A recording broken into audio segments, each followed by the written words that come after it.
budget isn't endless, then you probably like to try to find ways to save money in your crafting. Today I have a great tip for tying bows and saving ribbon in the process. Let's take a look. So the trick I'm showing you works anytime you have a ribbon that appears to wrap all the way around a piece of your card, go around the back side, and then come to the front and be tied together as a bow. But when you're doing this, you're wasting that entire piece of ribbon in the back. So I'll show you how to use this trick, save a little bit of ribbon on your projects. And what you need to do it is, of course, your ribbon and a clear acrylic block.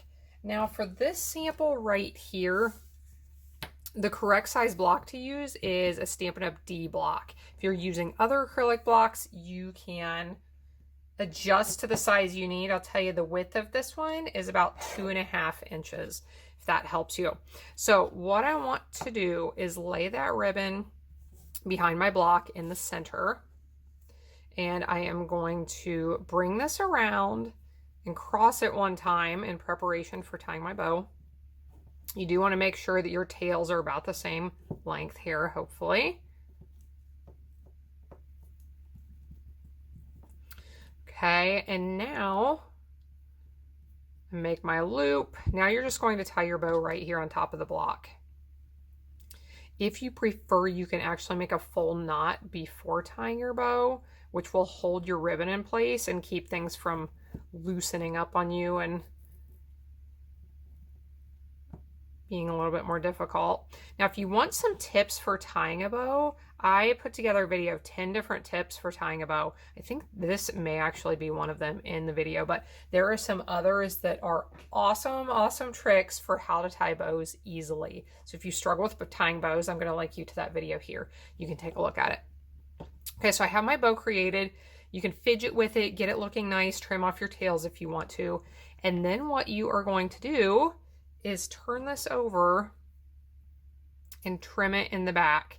Now I'm trimming in the center, which is the correct place to trim if you want your bow to be in the center. If you want your bow to be off center like this one, you need to trim appropriately. So for this example, I would have trimmed probably over here on the left side instead of right in the back center. So you can adjust that accordingly.